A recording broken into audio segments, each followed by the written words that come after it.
I'm not here to make $1 million is what I'm saying. Not that I would turn away business, but I have turned away inquiries because I'm too busy. I will only do so much. I just try and always look out for my client. Get yourself a mortgage broker, because a mortgage broker is going to try and get you the best rate and get you approved. As far as the market goes, it's hard to say, but I think the interest rates, now that they haven't raised them anymore, people are going to get accustomed to that and they're going to start shopping for that, like shopping with that in mind. Because I don't think the rates are going to go up. But I'm going to tell you about open houses now. I would not recommend, if you had your house up for sale, you want to think in listing, and you asked me that question, I'd say I highly recommend that you don't do it.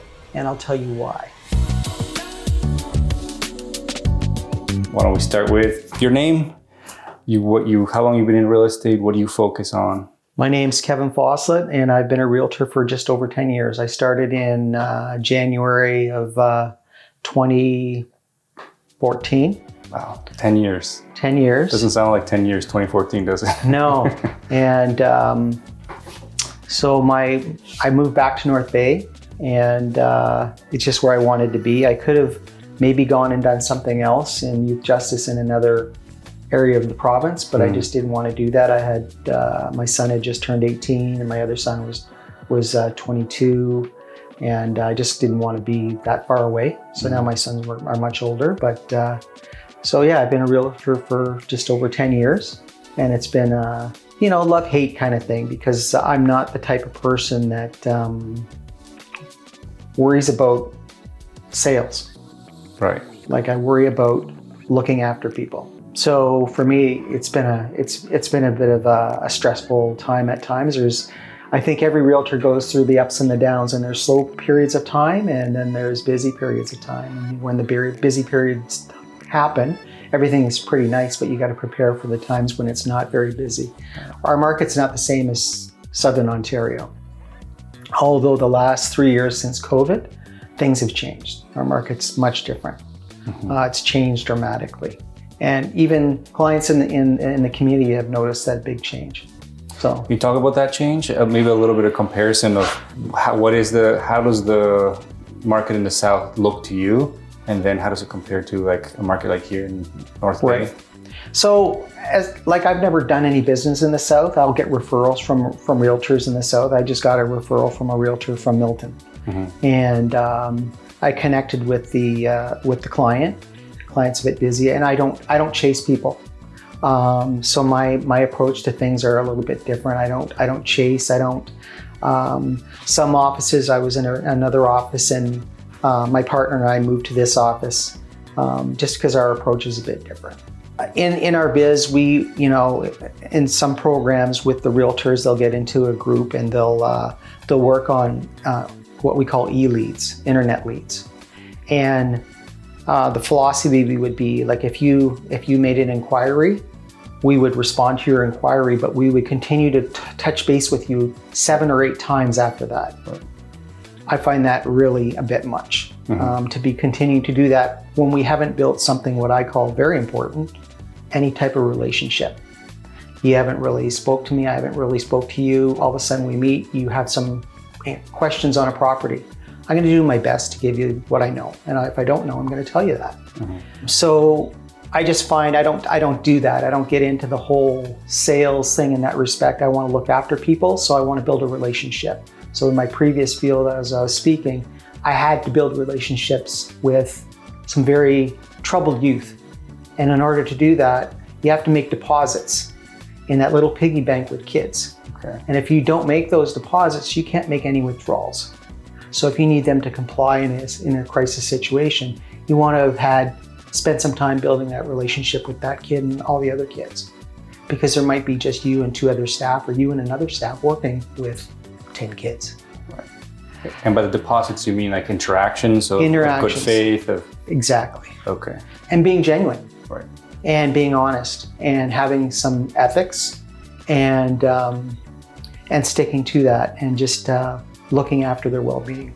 So I can sometimes have clients that are vulnerable, and I want to make sure that they're protected. I had sold this property this past fall with a fellow who decided that he was going to sell his house and move into an apartment because he had rented the downstairs to some people for a long time and he had a relationship with them, but he wanted to get out of that and just go to an apartment. And I met him through a referral from another realtor in North Bay who was no longer a realtor. And my biggest thing for him was, listen, we've got a lot of work to do here, but the first thing we need to do is make sure you have a place to go. Like, it's great that you might sell your house and you're going to do well. Here's where I think it may fall. And it did fall in that range. But you need to have a place to go. So let's work on that first. So just little things like that. And I stress when I do, especially when I do a listing, my biggest thing is I'm your gatekeeper. So how that means is all the interaction, any inquiries, anything that anybody wants to know about your property goes through me. And I'm going to make sure that I'm only going to tell them what you want me to tell them, because I'm protecting both your privacy, your home. This is your nest egg. This is everything that you've kind of invested in, and this is where you're going to go to whatever, another house or wherever, whatever their goals are. And it's a little bit of different market up here, but one of the things is right after COVID, we had a lot of interest from Southern Ontario. The market changed, and I will not give a lockbox code to a Southern Ontario realtor. Nothing against them, but I don't have a relationship with them and I don't know who they are. And I don't even know if they are a realtor. Right. And we've had some issues within the Ontario Real Estate Association, AREA, where there's several agents that got caught in the last year that are just giving the lockbox codes to their clients to go and look at the house by themselves. Wow. So I like to go and meet the realtor, get their business card, make sure who they are, they say they are, let them in, and then that's fine. They can lock up. And that's how I kind of do my business. So my business is a smaller business, but it's very focused on, not that we're not all trying to do a service, but I just really try and look after my clients. So would it be fair to describe being a realtor in a smaller town as you have, one, it's not as busy, it's not as saturated with buyers and sellers, so you have more time to invest in your relationships? Yeah. I would say in North Bay there's about 150 realtors. Okay. And North Bay, our market and North Bay Real Estate Board goes from all the way to Mattawa, all the way past Sturgeon Falls, all the way south down to South River. Sometimes a little bit further. And so it's a very, very wide area that you might be covering. Okay. So not that I would turn away business, but I have turned away inquiries because I'm too busy. So I will refer them to someone else. I will only do so much because I don't care.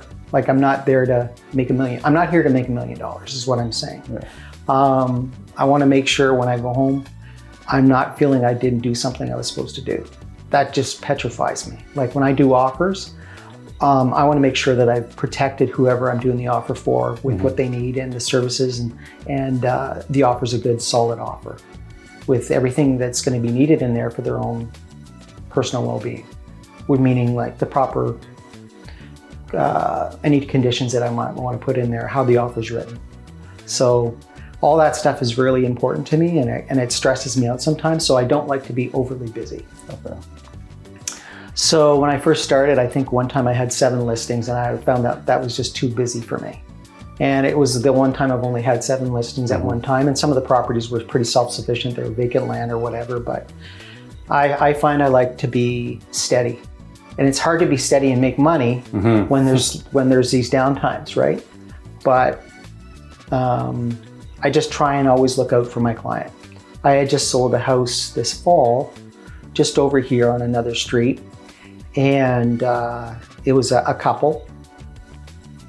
And I knew it was going to be a very popular house because of the neighborhood and the price point. And I told them that. And I said, we're probably looking at over 10 offers on this property. I'm guaranteeing you, and I'm telling them straight up, here's how we need to do it. Here's what we need to do. We need to be open. We have some issues in the basement. We need to make sure that that's on the listing. You want to be not worrying about something after you've sold your house. So let's get that out there. Let's do a pre-inspection report, make sure that everybody has that opportunity to look at that. And they did. They had like 12 offers. And I could have shown it 10 times to 10, and I think I showed it 6 or 7 times that I actually went and showed it. And there's I ended up telling two realtors in my office if they'd like to go show it, because I can't. And I already promised one person who I never met before that I would put in an offer for them if they were interested, which I did, but I wasn't going to put in another offer with another person. I just think the optics of that isn't good. So, because my goal is, and I told this one person, I'm representing the seller. So I'm going to tell you everything about the property, but I have ethics and that's who I'm representing. But if you want me to put in an offer, I'll make sure that everything's in there for you. But I can't talk about the price or anything personally that these people might not want to know. Let out. And they were fine with that. So they did put the offer in. So yeah, sometimes I decline. And then other times I'm fine with it. Depends on where I'm at and how busy I am. But North Bay is a different market. After COVID hit, 2020, things just all of a sudden, the market died for COVID. Everything was a big break. The NBA shut down. Yeah, right. When the NBA shut down, I said, this is serious. And I had a local lawyer reach out to me, and I have relationships with people in different aspects of different careers and stuff. But this realtor or this lawyer, that's his thing, is real estate. And he's been around a long time. And he asked me what I thought was going to happen with COVID. And I said, well, here's what I'm seeing. But this is only what the market trend is right now for the last 3 months. And everything went. And no sooner, because he was deciding whether he was going to lay off one of his workers in his office. And no sooner after that happened, maybe a month later, it just went right back up. And then the following year, it just went higher. And the next year it went higher. And how we did business as realtors in North Bay changed. Can you lay out what was the status quo of being a realtor in North Bay prior to COVID? Just the people that don't have no experience in a small town or even North Bay, and then you can make the difference of what happened and what it looks like now. Okay, so so it just how we market the homes are marketed differently.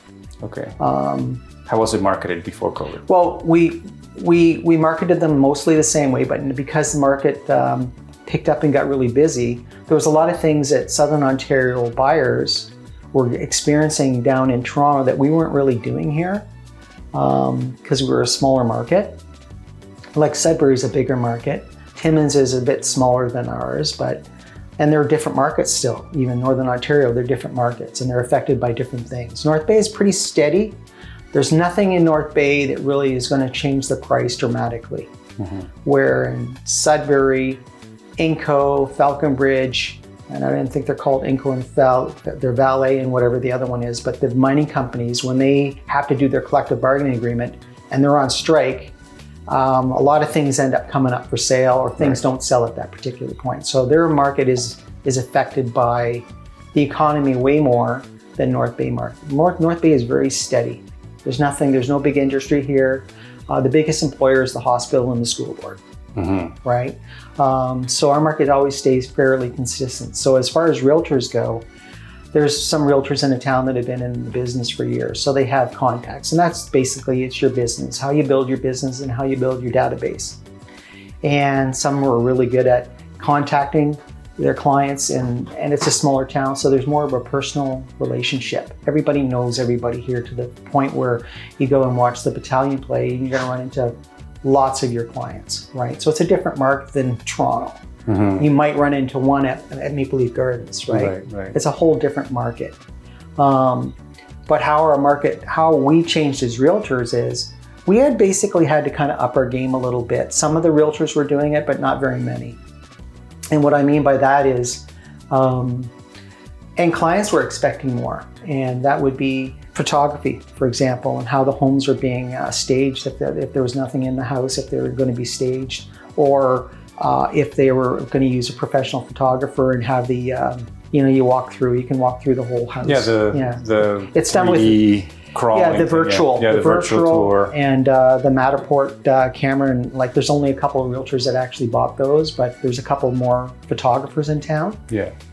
And so that was a big change. But I think the biggest change was how we market the home on top of that. And that means getting a seller direction from the seller on how we're going to market the home. So taking offers a week later. That was a big change. And that was a big educational piece for the community because it was frustrating for buyers and it was really welcomed by sellers because they were getting more money for their home. You mean like holding bids off to a certain... Correct. Okay. We didn't do that. And what happened is that we just started doing that because we weren't servicing our clients very much when we just put it on the old-fashioned way. We put the listing on a Tuesday. We're going to plan to do some open house on the weekend and see where it goes from there. We get put on a Tuesday, there'd be offer on Wednesday or Thursday, and it would be sold.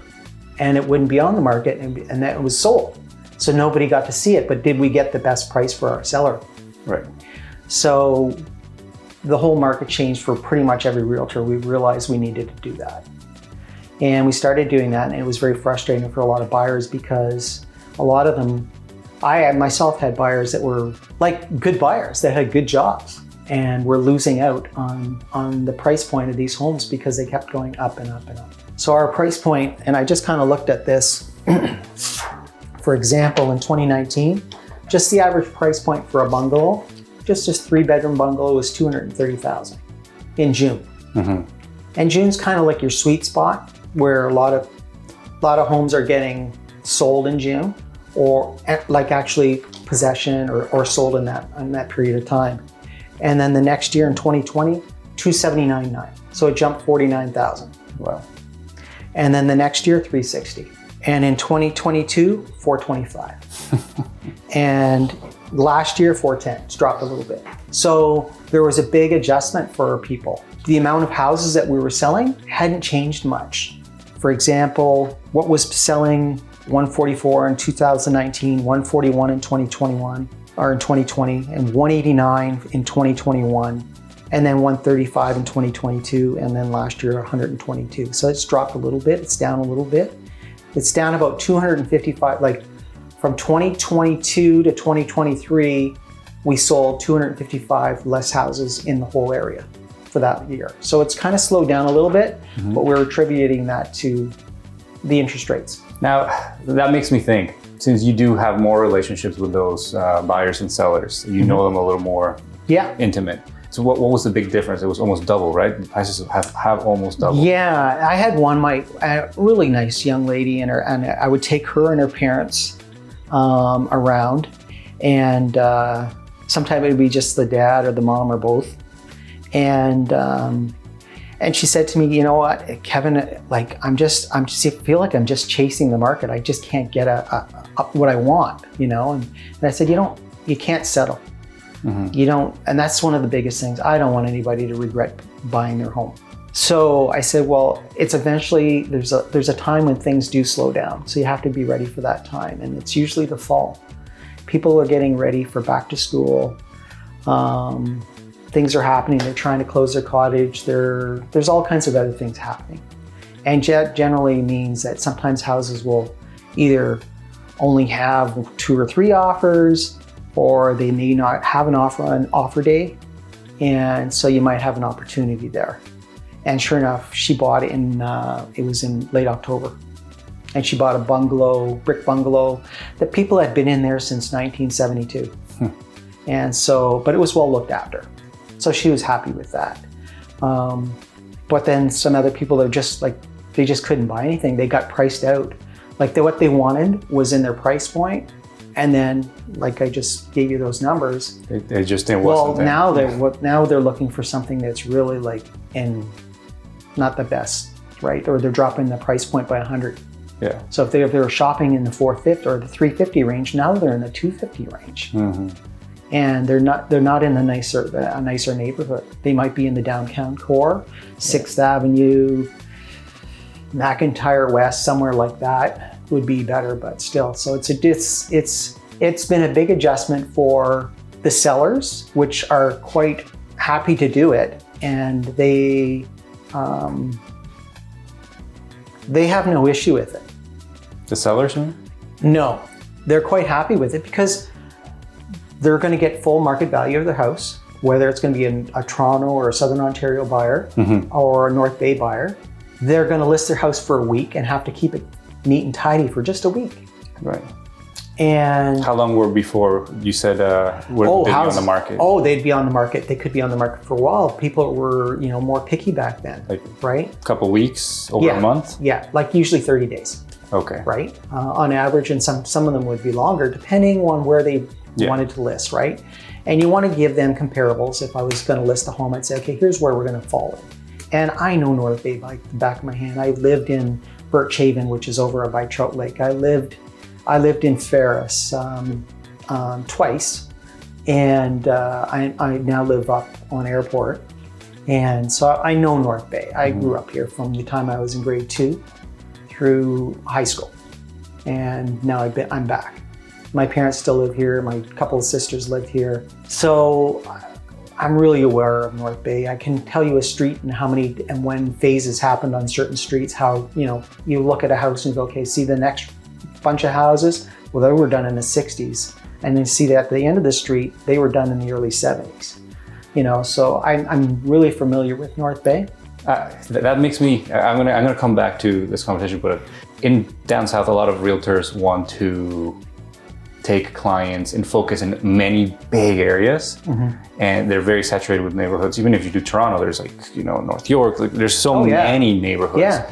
In my mind, I would love to work with a realtor who knows the area just like you described. Like you said, when these houses are going to be built. Exactly. You know that their furnaces are going to go. Their windows are probably getting ready. I can tell you if they have aluminum wiring in them. I know the area because I know when they were built. Canada really pushed aluminum wiring in the late 60s, early 70s. And when I'm thinking of okay, what kind of content for social media should these realtors make to get attention from actual buyers and sellers? Yeah. And I'm thinking, in my mind, it's more like that, stand on a neighborhood and be like, okay, these houses are ready. Just literally say what you just said. Yeah. But they can't do that because they don't know. No. Well, most. Because they want to just be able to take anything and everything. Yeah. And I think that's a downside because I know in business you need to niche down and know if you're more educated than anybody else in a certain topic, you're going to get the clients from that topic. Yeah. Yeah, you might be able to shotgun and get everything from everybody. Yeah. But I think you make more money and you give a better service if you do specialize and you become So for example, I'm a realtor in North Bay, and when you become a realtor, you can do anything from commercial to industrial to residential, right? And I don't care to do commercial at all or industrial. Don't want to do it, don't have no interest in it. It's a whole different animal, and sometimes it's a longer sell. And I kind of look at it going, I don't really enjoy that part of it. So I never did it, but my partner did. He did everything. No, that's just the way Ming was. And I was never someone who was really interested in all that, the math and the whole thing about their stock and all that stuff. I just want to keep it simple for me. I'm older. I'm going to be 62 this year. And I just like I'm going to do this job as long as I want to. It's because it's not that strenuous. And I enjoy working with people. And so I'm getting off topic a little bit, but so I kind of just stuck to residential. And that's where that's where I know I can really help people the most. And being from North Bay, I know a lot about the area and the waterways. So am I as reliable or as specialized as some other realtors that have sold more property on the water? No, but I have a pretty good understanding of, which lakes are better lakes to be on, which side of the lake is a better side to be on. And for practical purposes, Trout Lake's a good example. It's a beautiful lake. It's where we get our drinking water. It's really deep and it's long and it's narrow, but it's a beautiful lake because it on the one side it's the escarpment, and so in the fall it's gorgeous. So if you're on the south side, you're facing north, and it's beautiful in the fall, but you're always the sun is at your back. So it's not as advantageous as it would be to be on the other side, on the north side of the lake, because you get the sun all day, or you'd get more sun. Right. So it depends on what you want. It's just knowing those little things. And 1 Mile Bay, 4 Mile Bay, 4 Mile Bay is very quiet. It's not as busy as the main lake because people don't go in there. It's a bit of a chore to get in there. It's you can get in there, but it's just you gotta be you have to be cautious when you go in there. So it's a little quieter in that bay, and then it attaches to Turtle Lake, and there's only so many boats that can get into Turtle Lake, so because the bigger ones can't. So just all those little things. And Nipissing, being aware of Nipissing and telling people what I know about Nipissing. It's a shallow lake. On average, it's only 15, 20 feet deep. Sand bottom. When that wind picks up, you need to be off that lake if you're in something small. And a lot of people have lost their lives on that lake because of that. So just knowing the lakes and, South Shore is beautiful. You get down to the West Arm, it's just gorgeous down there. It's just like Georgian Bay. It's just beautiful. How did you, coming from another career, get into the market, and what were the things that you think you did that didn't pay out, and the things that you did right that helped you get clients and build relationships and have a steady amount of leads coming in? Yeah, so leads are hard because again, they're controlled by the gatekeeper of which would be the brokerage. So if you don't have listings, you're not getting leads. People generally call the listing realtor, or get their realtor to call the listing realtor, right? So it's hard to peel a client away from another realtor. You know what I'm saying? And I wouldn't want to be doing that because it's hard enough as it is. But if they're not working with anybody, I'd be glad to help them out. So how I'm going to meet my clients is through my listings. So how I did it when I first started is I did what's called farming. And farming is like, you soil, you put your seeds in the ground and you just keep at it, right? So I would pick a couple streets and I would walk around and put flyers in the mailbox. Some other realtors will pay Canada Post to put the little postcard in the mailbox, right? And I think that works too, but I've never really looked into it. Not that I couldn't do it, at first I don't think I had the money to do that. Right. But so that's what I did, and just word of mouth and talking with people. I would do open houses every weekend. I'd do 2 of them. But they would be if they weren't my own, I'd do it for other realtors. So, for example, Norm Pellerin. Hey Norm, are you doing any open houses this weekend, or do you need me to do one for you? I would do that, and I would do. And from that. I've met clients. Somebody comes in that doesn't have a realtor. That's right. And they meet you. That's right. And then, I'm not representing this house. I can help you buy it. That's right.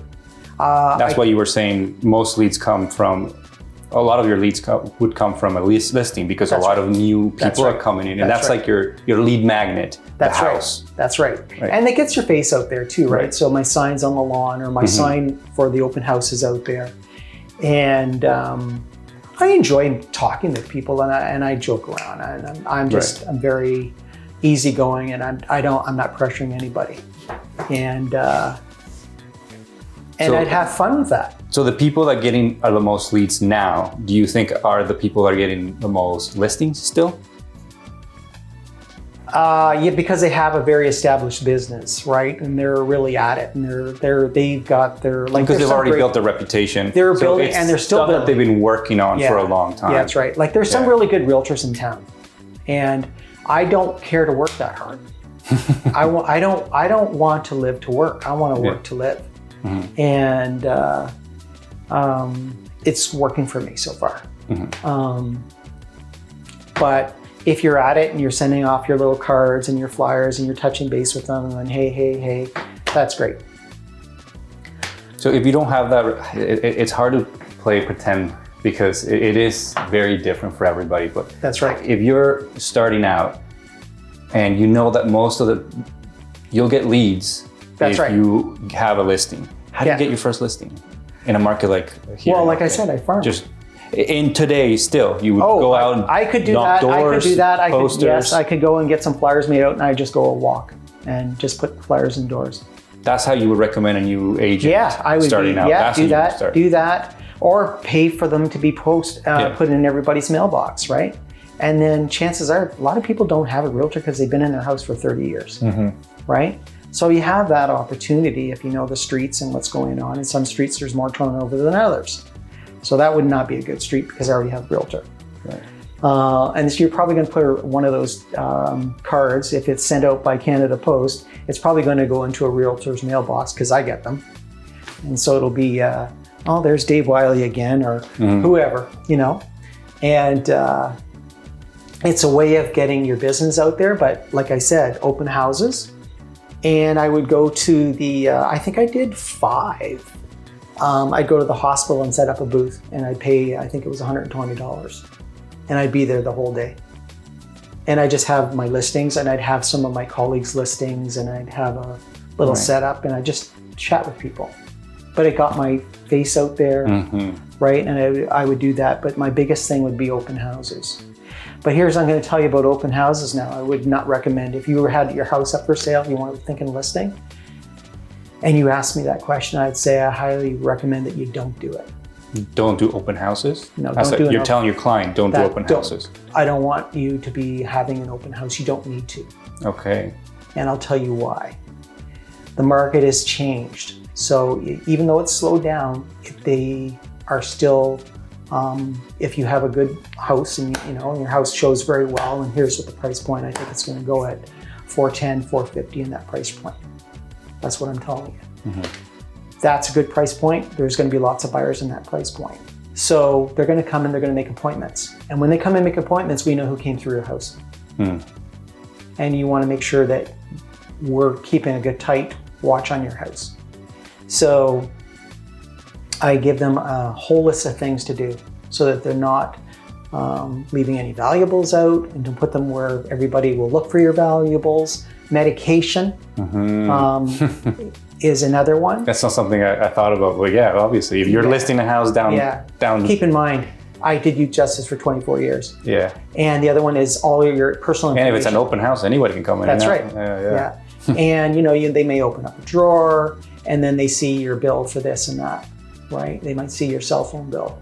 And it's all those things you don't need, right? And so you would rather them come in with a realtor. So now I have that realtor's name because it's through a system. They just go on there. We don't even call each other anymore. That kind of sucks for me. I don't really like that anymore.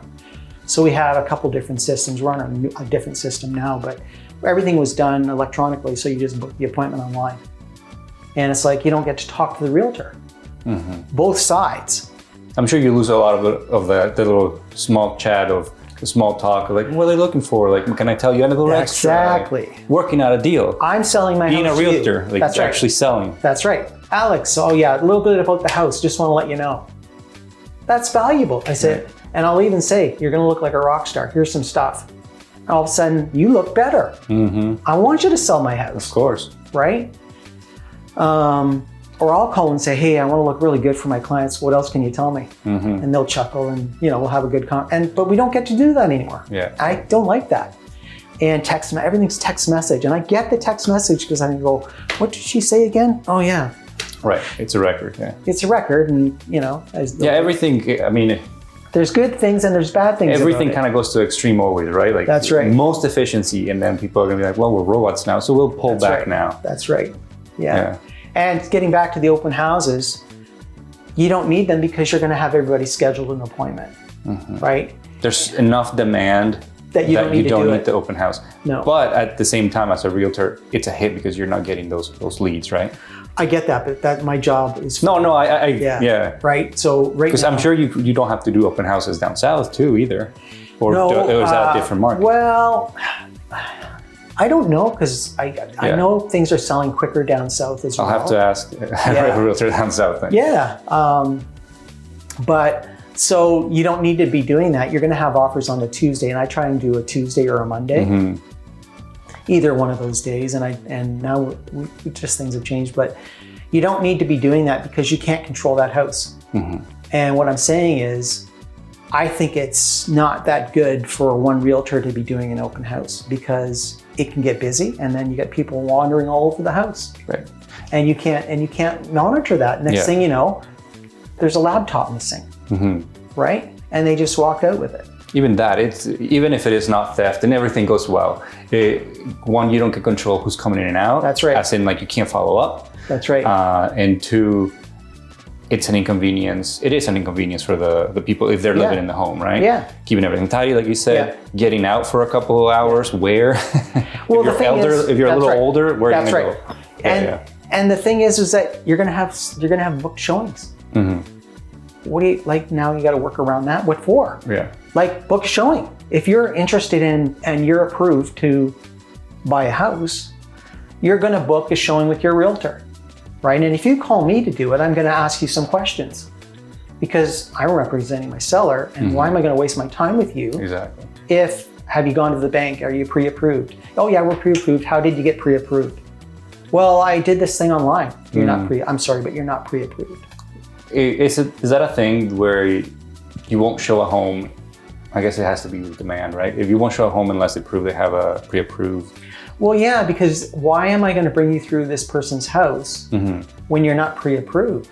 I guess that comes down to how many barriers you have to put up, because there's so much demand, people will become pre-approved. But if they don't have enough people pre-approved, then you'll take everybody, right? It depends on. Yeah, but I would then say, listen, here's what I would recommend is you go and either go to your bank if you're comfortable with your bank, or get yourself a mortgage broker, because a mortgage broker is going to try and get you the best rate and get you approved. And you're going to go and sit down with a mortgage broker, and they're going to ask all this information from you, financial information that I don't need to know and I don't want to know. But I would recommend doing that, because sometimes your bank is going to basically say, yeah, you're not quite ready for a mortgage. My nephew had that problem. And he's like, I'm an electrician. Yeah. And I said, then here. I gave him a mortgage broker's card. He said, talk to Lynn, or forget who it was. And he didn't care that he didn't get the best rate, but he got a mortgage and he bought a house. And that sometimes is a barrier, because they're viewed as too young, right? And the banks will do that. Oh, you're not quite ready, but they want you to still bank with them. Anyways, so I always tell people, go the mortgage broker route.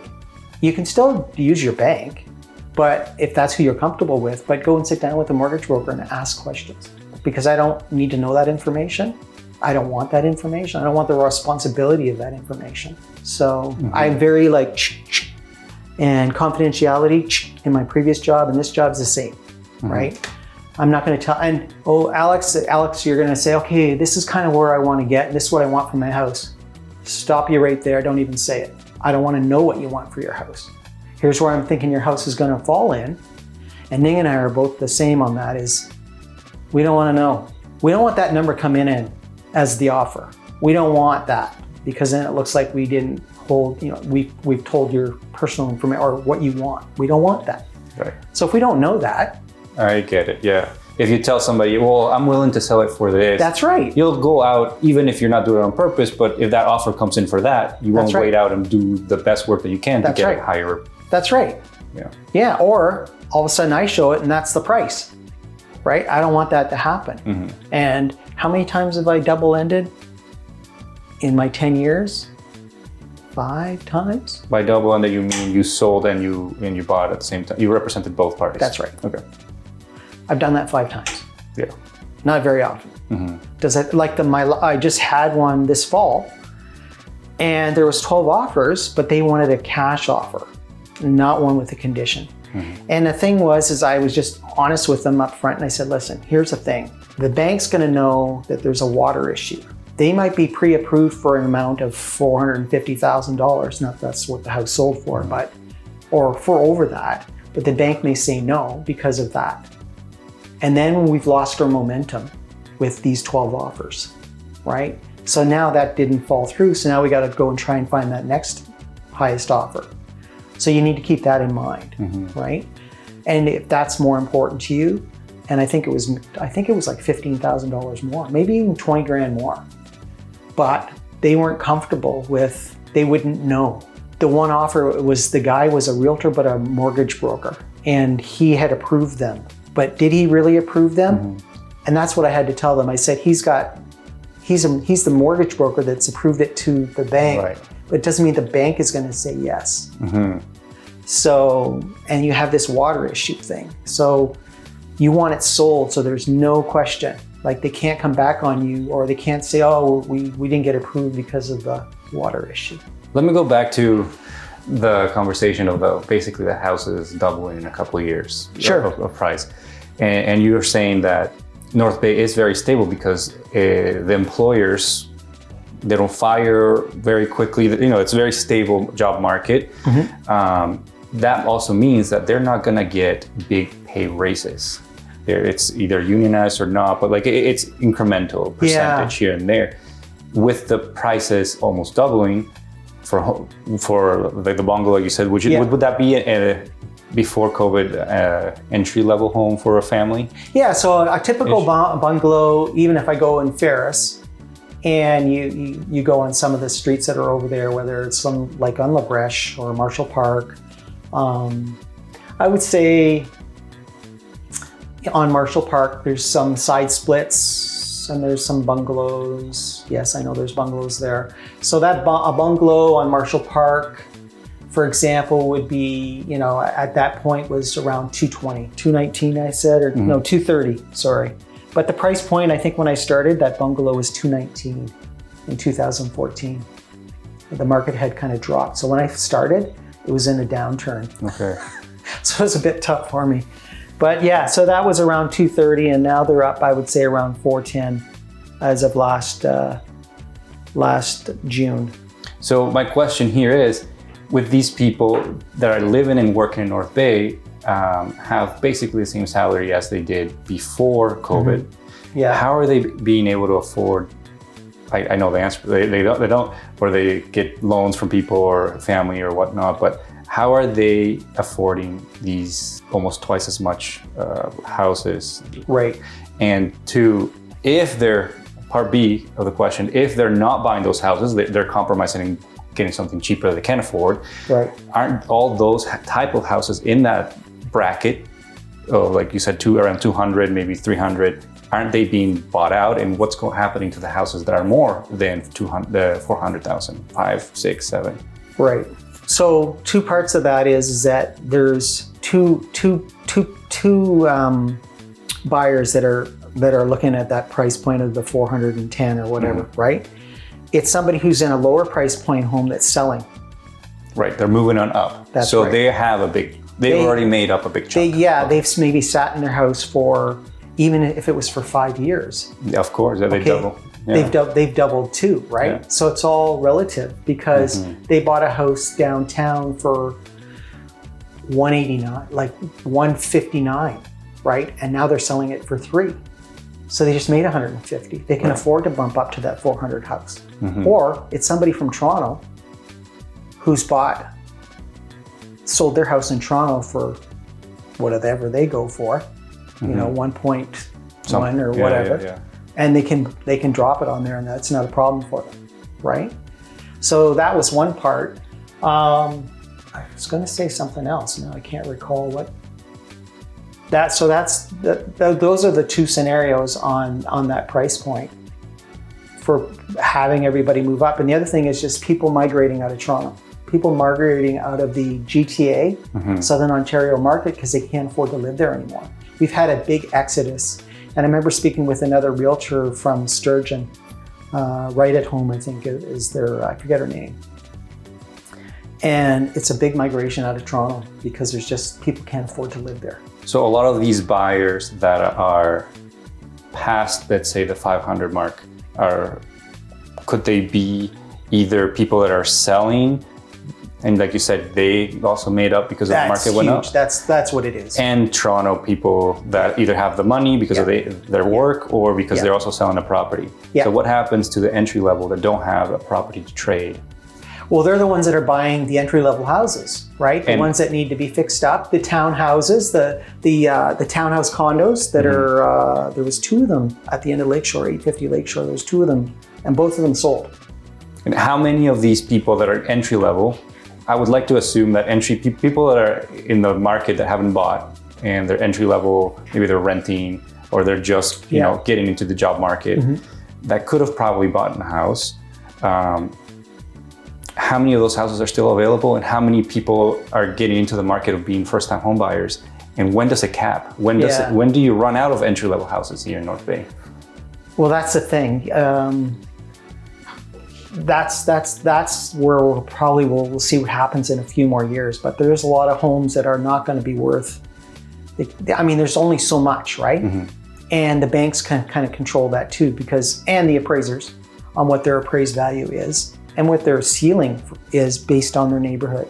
Like on Main Street East, that's not a nice area to live in. No. And the house could be just gorgeous inside. Of course. Right?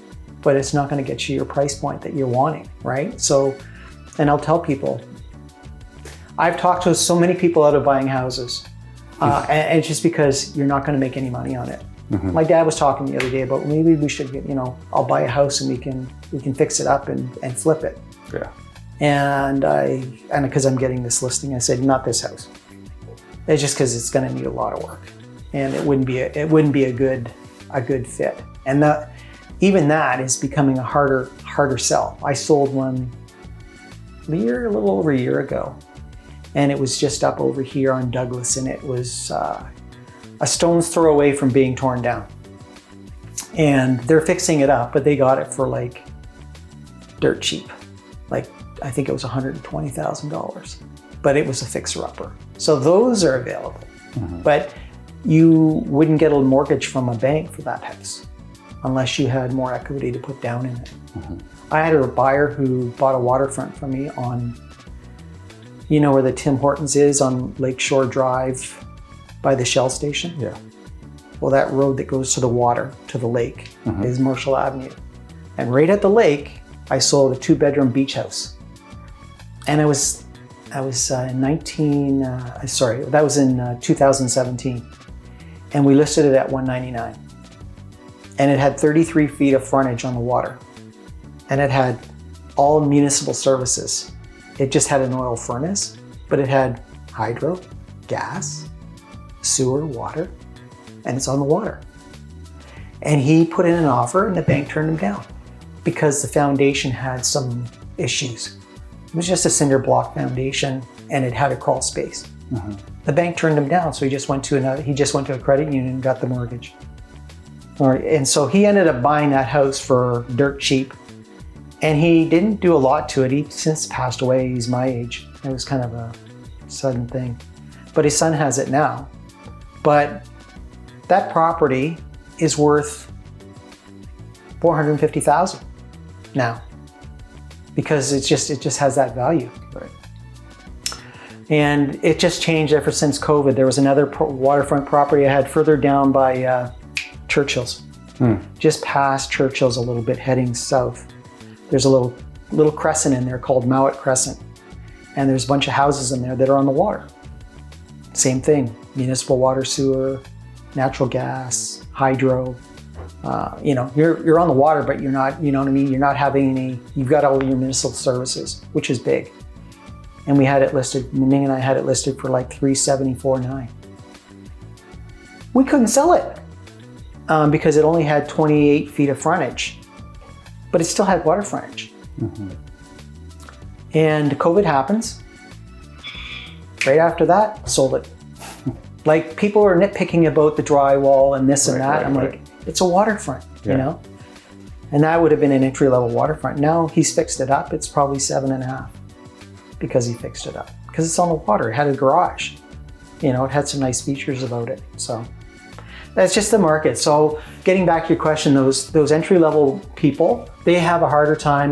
But what is happening is there is a big transfer of wealth that is starting to occur with baby boomers who are passing away, who are passing on their wealth to their children. So that's happening, and that's helping some people buy houses right now too. So there's some other things that are going on that are helping that, but the interest rates are not helping the first-time buyer right now. No. And they're not helping people that want to move to that next level of home. So if they're, let's say, down on a bungalow anywhere in town, but they want to maybe get something a higher end up on Airport Hill or be on the water, that's a little harder sell right now because of the interest rates. So just the way it is. But as far as the market goes, it's hard to say, but I think the interest rates, now that they haven't raised them anymore, people are going to get accustomed to that, and they're going to start shopping for that, like shopping with that in mind, because I don't think the rates are going to go up. I was reading something in the news lately that the UK and Japan are in a recession, but yet the United States and Canada aren't in a recession and are not predicted to be going into a recession. Whether that stays true or not, there's so many crazy things going on in the world. It's just, I try and tune it out sometimes because it's just silly. You know? So would there be any kind of, not prediction, but anything that you see down the road changing in the North Bay market? The only, you know what, North Bay is just steady as she goes. Like it is just. After COVID, which was crazy, nobody could predicted that. No. Yes, it bumped up the prices and the demand and everything. Yeah. But now everything has come down. You see it coming, just being steady as it was before. Just being steady, yeah. I think we're still going to have, they're starting to, we talked about it at our meeting last week. We do a lot of stuff. I either come to sit in the boardroom or we just do it online. There's more activity coming from Southern Ontario again, but we'll just have to wait and see on that one. I would say that it's just going to be steady again this year. Like it's not going to be crazy. But the thing is that the buyers are frustrated.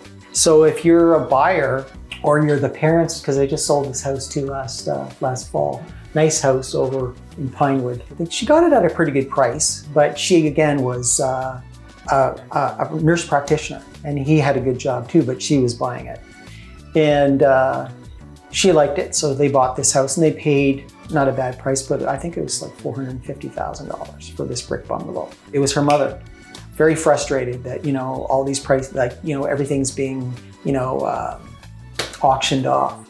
Right. And it's not right, the price points are going up, and so the buyers don't like it, but the sellers do.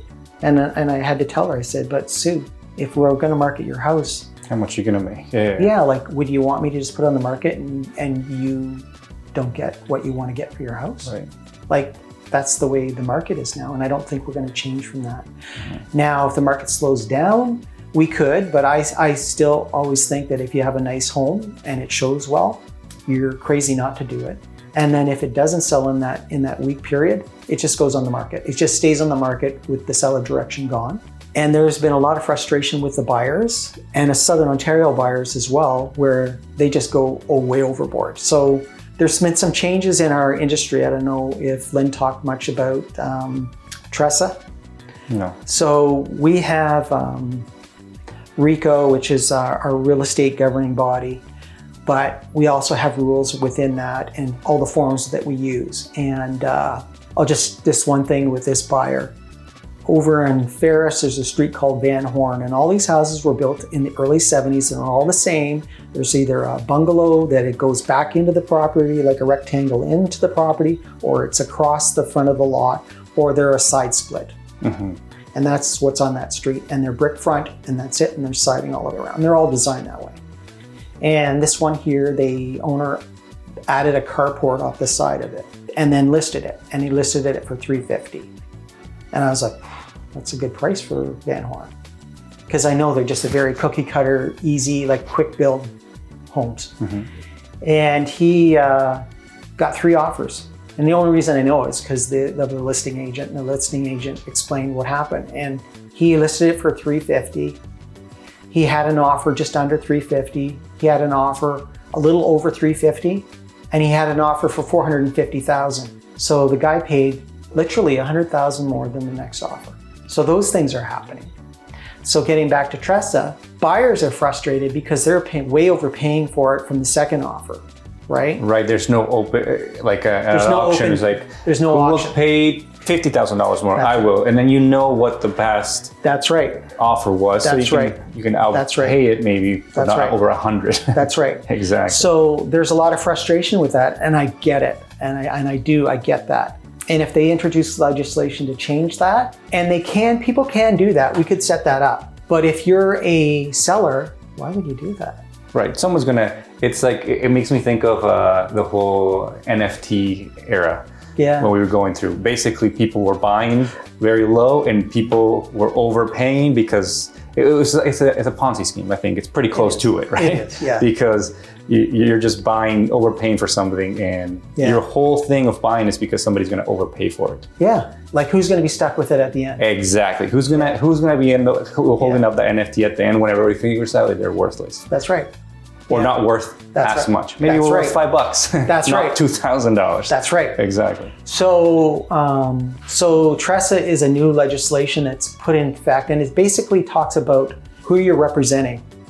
So, in a nutshell, if I was to get you to be a buyer and you decide to put in an offer on a house, we do working with a realtor. It's a form, and I explain my role. We're going to put in an offer on a house down on La Breche.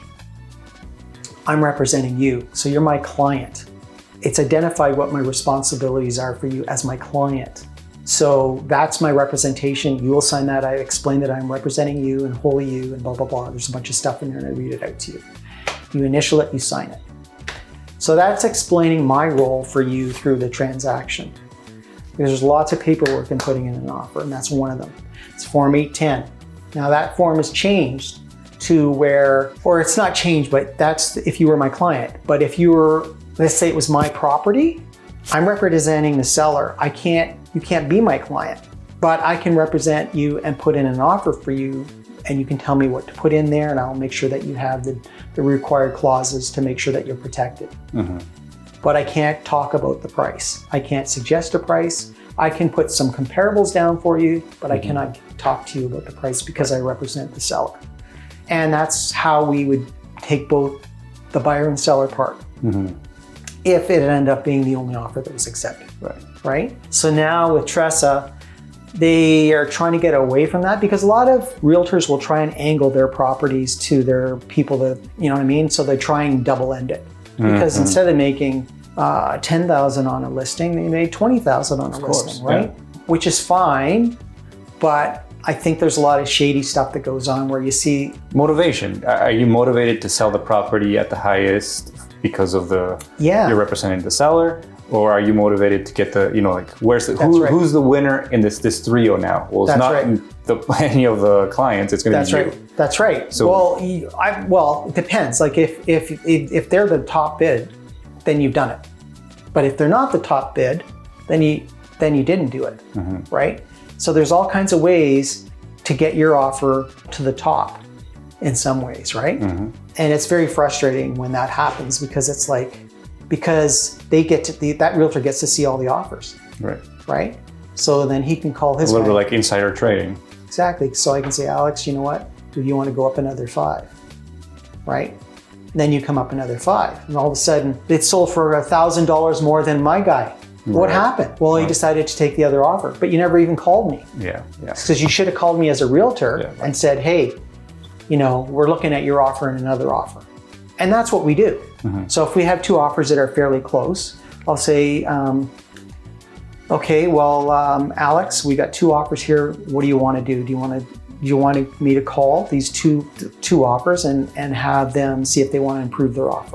And that's exactly how I say it. And I'll say he's really happy with the closing and he just wants to know if you want to improve your offer. I call the other realtor, same thing. Really happy with the closing, because we basically tell them, we'll put it out there, looking for a closing at this particular time, because everybody wants to know that anyways. Mm-hmm. And so that's how we do that. And then and he sees that you're working for him, and then he's going to make that decision on which offer he's going to take. And that's it. Yeah. That's how it works. Let me ask my final question. We'll wrap it up. Sure. Now that realtors here in North Bay are basically getting double they've doubled their commission. Right. And if you were selling 10 houses a year before COVID, you were making X, and now you're still selling 10 houses after COVID, you're basically making double your income. Basically. Inflation has gone up, their cost and everything. But if you compare yourself to another job, they haven't almost doubled their income. No.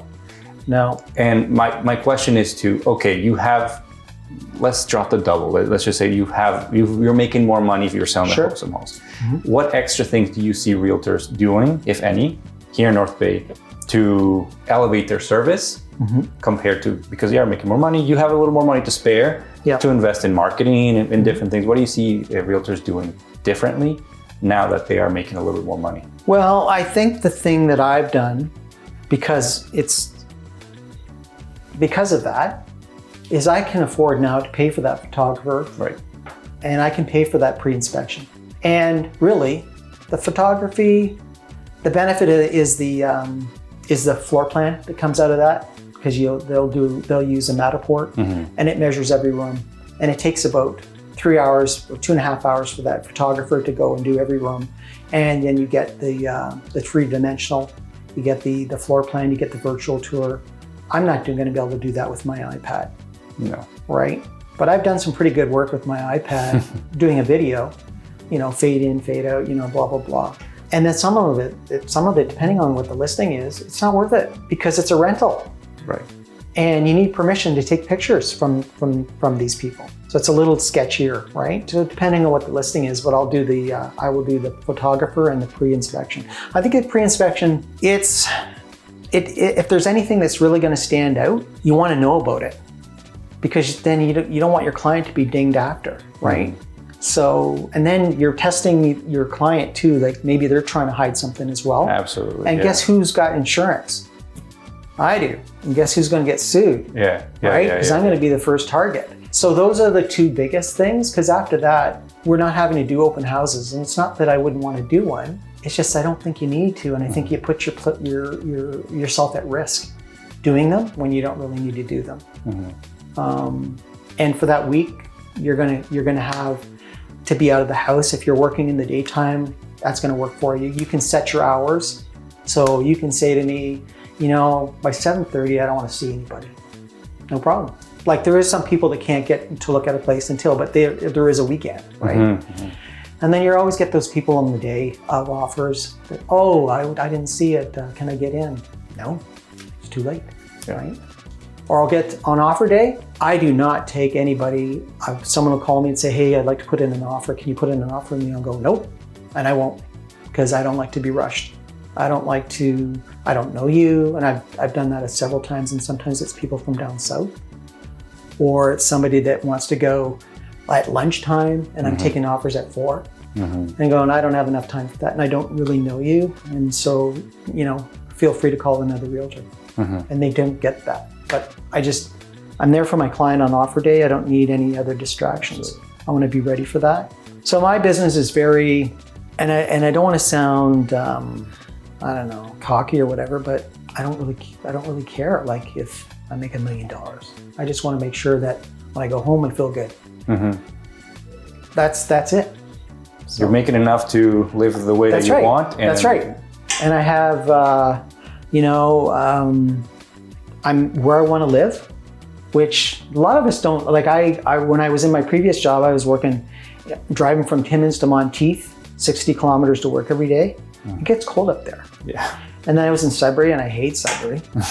I don't like it at all. And I was there for 10 years, and I had the worst boss in the world. And then I went to Kirkland. I didn't like working in Kirkland. It was a much easier job because it wasn't as busy. But I had to travel every other weekend for my son to see his mom. And and then moving. So even though that happened to me, I'm more happier now. And even though there's stressful times, like right now it's kind of a bit of a stressful time. I got a listing next that's coming on the market next week. That's my first business this year.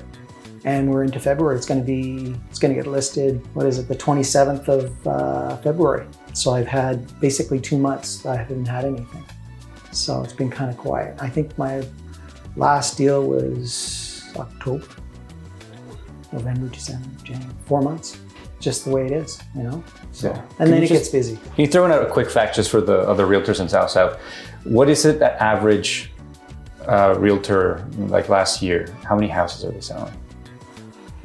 I'm always around 12. Like it's not about, it's listings or like sales. Let's just go sales ends, right? So we call them ends.